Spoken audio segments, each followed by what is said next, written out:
Fala pessoal, beleza? Mais um fechamento que está no ar. Terceira semana consecutiva de alta para o Ibovespa. Praticamente 7 pregões consecutivos de alta, né? Tivemos 2 pregões praticamente estáveis, o de hoje e o de quarta, tá? E o Ibovespa retornou para a região dos 112 mil pontos, né? E, como a gente vinha comentando nesses últimos fechamentos, tendência de alta de curtíssimo prazo consolidada em vista do rompimento dos 108 mil pontos e o viés de baixa que tinha no curto prazo, ele foi anulado. Agora estamos em tendência, sem tendência no curto prazo, o que é bom, né? Porque a gente vinha de um viés de baixa e estamos em tendência de alta no curtíssimo prazo e sem dúvida nenhuma em tendência de alta no longo prazo. A alta de hoje deve-se bastante na recuperação que a gente viu das bolsas norte-americanas, né? Nossa divergência de IFR, né, aquela divergência de alta de IFR, deu muito certo, né? O S&P fez um movimento de recuperação. E o que aconteceu para trazer esse ânimo para as bolsas? Ocorreu uma desaceleração da inflação ao consumidor norte-americano. Lembra? Se você, né, viu lá no meu Instagram, no Rafa Investir, todo dia de manhã, né, tem o Bom Dia Mercado, que eu expliquei, 9h30, a inflação dos Estados Unidos vai ser muito importante. E realmente foi. O PCE, que é o índice de preços de gastos com consumo, né, vamos dizer assim, a tradução livre, no mês de abril ele avançou 4,9% na comparação anual. Em relação a março, teve uma desaceleração, porque em março ele avançou 5,2%. Então, o índice segue alto? Segue. Ainda é um patamar bem acima do normal para a economia norte-americana? Sem dúvida nenhuma. Mas essa desaceleração é um ponto positivo, né? Gera um ligeiro otimismo, né? É contido, tem que ter muita tranquilidade com relação a falar, não, a inflação parou, mas gera um certo otimismo. E não sou eu que estou dizendo. Você vê pelo comportamento da curva de juros norte-americana, que hoje deu uma bela de uma descida, né? E aí, a gente teve na quarta-feira, né, na ata do Fed, alguns membros falaram justamente disso, que os dados começaram, entre aspas, tá? Os dados começaram a indicar que a inflação pode não estar mais em tendência de piora. E falaram que ainda é muito cedo para falar disso, mas existem sinais. Esse foi um sinal. E por que isso anima o mercado, né? E derruba os juros, né? Porque existe a expectativa que o Fed, não é que ele reduz o ritmo de altas, vai ter esse ritmo de altas, né, esse 0,5% nessas próximas 2 reuniões, até mesmo chegar em 2,5%, 2,75% no final do ano na taxa de juros. Mas que ele não vá para o caminho da política monetária, para o caminho restritivo. Na quarta-feira, né, eu expliquei para vocês lá na ata, naquele fechamento, sobre a taxa de juros neutra, né, que seria o quê? A taxa de juros que não destrói a economia, mas controla a inflação. E o mercado vinha com esse medo que o Fed poderia ir para o lado restritivo da coisa, que é, vamos combater a inflação e a economia que se vire, não que se vire, né, mas a economia vai bem, não é o foco do combate, tá? Então, esses sinais de desaceleração da inflação deixam o Fed ainda mais confortável em seguir para esse lado da taxa de juros neutra. E isso reflete numa redução da curva de juros. Por quê? O mercado está precificando para esse ano taxa de juros fechando em 3%.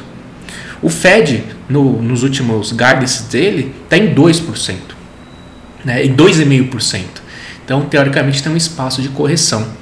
Então vamos ver, esse foi um sinal importante, animou o mercado, sem falar também que o mercado norte-americano, né, 8 semanas consecutivas de queda, um movimento de repique é muito bem-vindo, tá? Então essa é a explicação do dia, sem falar das commodities, né, o minério de ferro subindo 4%, seguindo o movimento de recuperação em vista da expectativa de novos estímulos na China. A gente vem falando sobre isso nesses últimos tempos. Então, vamos falar um pouquinho de gráfico? Vamos lá. Opa. Aí, agora sim. Bom, o que a gente tem aqui? Ibovespa encerrou o dia praticamente estável, como a gente pode observar aqui, né? E que eu falei, 1, 2, 3, 4, 5, 6, 7, né? 2 dias praticamente estáveis, mas a gente consegue observar um movimento positivo, né? E aí, o mercado atingiu 112 mil pontos. Rafael, o que você faria agora nesse fechamento? Olha, se fosse fazer alguma coisa, eu arriscaria uma vendinha. Uma venda aqui no BOVA11, né? Stop de 1% para tentar pegar uns 2, 3% de queda. É isso que eu faria, né? Vou ser bem sincero, para mim já deu uma esticada boa em relação ao movimento principal que a gente fez essas compras aqui na região dos 103, 104 mil pontos, tá? E como eu disse para vocês, eu sigo na expectativa para abrir novas posições de compra num pullback nessa região dos 109, 108 mil pontos, em vista, né, das opções que a gente vem falando de papéis que estão em tendência de baixa, né, no curtíssimo prazo ou até mesmo no curto prazo, e que não é tão, para mim pelo menos, não é trivial fazer uma compra agora desses papéis que estão em tendência de baixa com o mercado numa região potencial de resistência, tá? E aí dos papéis, né, vamos revisitar os papéis que a gente está de olho. Transmissão Paulista retornando para essa região dos 23,80 a 23,40. Edux retorno para essa região dos 16,50, 15,65. Cirela mostrando força compradora nessa faixa de 13,80 a 13,60. Vis, aqui meio que o trade está meio, não sei como é que vai ser. Acelerou bem o movimento, mas a gente está de olho aí nessa região dos R$8. Equatorial, essa faixa dos 23 com 22,40. Nossa querida Klabin, que eu não vou comprar esse rompimento, tá? Mas eu vou ficar muito mais esperto nesse 21,50, pode ser uma boa oportunidade. A TOTUS, como a gente falou ontem, né? Falou um pouco do call de TOTUS, 25,30 com R$24 é onde a gente vai buscar essa oportunidade de compra. VEG chamou atenção mais uma semana, né? Com candle de definição. Começo a ficar curioso em pensar em compras de VEG nessa região. Gosto do papel, gosto do valuation atual, que tá um pouco, já está na média, né? E Centauro, tá? Centauro, tentar visualizar uma compra nesse 21,60 ou se eventualmente de fato romper esse 24,70. E por falar em rompimento, um papel que a gente vinha comentando bastante e que poderia ser uma oportunidade para esse próximo mês, BRF, engatou uma boa recuperação hoje, a empresa colocando em prática os planos que foram ditos na teleconferência de redução de custo, enxugar um pouco a empresa, né? Ainda não está confirmado, mas rumores, né, saiu no Valor Econômico que a empresa vai demitir, reduzir o quadro de funcionários, em especial reduzir o quadro da diretoria. Então isso é importante, porque a empresa apresentou uns custos absurdos no último resultado. Inclusive, depois a gente pode fazer um especial sobre BRF. Eu estou desenvolvendo os cases, né, como eu fiz para vocês, apresentei o de TOTUS, quero apresentar para vocês de BRF. O ponto de compra que eu quero buscar, região do 14 com 13,70. Por que você não comprou aqui? Né? Por que você não comprou nesse rompimento? Né? Porque tendência de baixa forte no curto prazo, curtíssimo. Fez um movimento de repique depois da forte queda e muito próximo aqui das médias, da média móvel de 72. Então a chance aqui, pela tendência, é de um pullback. Esse pullback vai oferecer para a gente uma oportunidade com um risco-retorno melhor. Por quê? O stop, eu gostaria de buscar essa compra nesse 14, 13,60. E o stop seria exatamente na perda dos R$13. Então, dá um stopzinho aí de 6, 7%. E para tentar buscar 14 ou até mesmo 26 ou 30%. Então o risco-retorno é bem interessante num papel que está bem descontado em termos de múltiplos e também desacreditado pelo mercado depois de um trimestre ruim, mas que, se a gente observar a teleconferência e os indícios que foram deixados de perspectivas para os próximos trimestres, pelo menos uma normalização pode vir, e isso abre espaço para uma recuperação num papel que está tão chutado. Beleza? Dos destaques de alta de hoje, vamos lá. Oi mostrou esse papel, aquele ele segura bem nesse 0,70, segurou bem no 0,70, então mostrou essa recuperação. JSL, olha, eu gosto muito desse tipo de movimento, que é o papel que vai perder um fundo e volta acima dele. Então, que de fato, esses R$6 é um ponto de suporte importante. Dá para comprar com 3 altas consecutivas nessa tendência de baixa? Não tem como, mas em R$6 mostrou uma força compradora interessante. Minerva, né? Testou a média móvel de 72 e está na luta desse 13, 14 reais. Aqui é ponto de probabilidade maior de topo, porque essa região aqui, ó, papel segura, deixa eu colocar até o mensal. Essa região aqui é topo de 2019, 2020. Então, cuidado com esse rompimento. E estamos muito próximo da máxima histórica, né, que é o 14,60. Tá? Só cuidado para não ficar pendurado em topo. E um papel que movimentou, Movida. Eu tinha feito uma entrada em Movida nesse 14,30.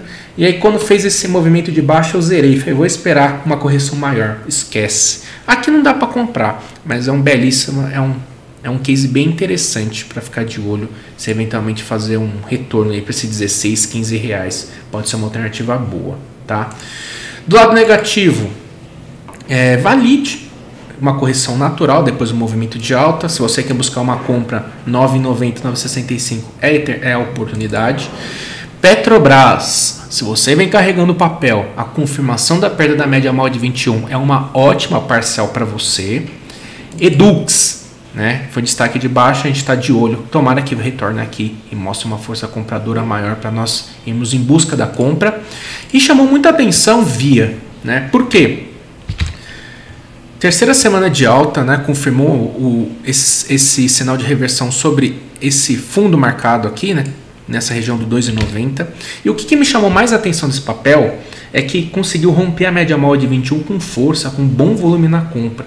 Então, se voltar para R$3 e 2,90 e mostrar uma força compradora maior, parece uma boa oportunidade para começar a montar uma posição no papel. Tá?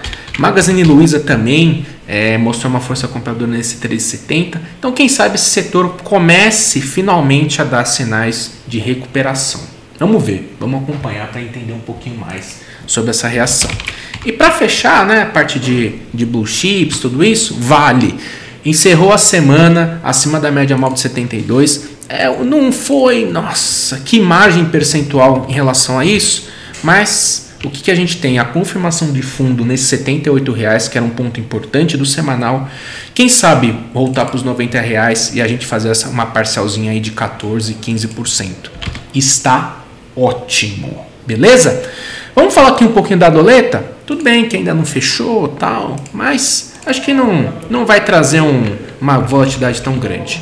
Olha como o dólar fechou. O ajuste. Ajuste. Tá aqui brigando com o ajuste, no 40. Tá brigando no 40 no ajuste. Se, né? Ó, vamos lembrar, vamos lá. Voltamos para o ponto de compra lá de abril. Voltamos para o ponto de compra de abril. Então aqui teoricamente seria um ponto para pensar em posicionamento. Tem sinal de compra? Não tem. Mas é um ponto que particularmente aqui foi o gatilho para pelo menos entrar em fundos cambiais. Se na segunda abre rompendo esse 78, 76, 78, abre espaço para uma recuperação boa. Então, abriu por aqui fazendo esse rompimento, pode ser uma compra interessante. Ficou abaixo do 34, 35, caminho para uma correção, tá? Até essa faixa dos 30, 35 foi um ponto de compra muito bom hoje no final da tarde, né? A gente até comentou lá no ao vivo. Então, se abrir abaixo desse patamar, espaço para uma correção para retornar para esse fundo do 30, 25. Tá? Então, é uma venda, né? Que seria uma venda total do setup, né? Abaixo da abertura, abaixo do ajuste e abaixo das médias e abaixo dessa região forte de suporte. Então, é isso que a gente tem que esperar para segunda-feira. Lembrando que segunda-feira, pessoal, é feriado nos Estados Unidos. Beleza? Então é isso, pessoal. Grande abraço, um ótimo final de semana e até mais.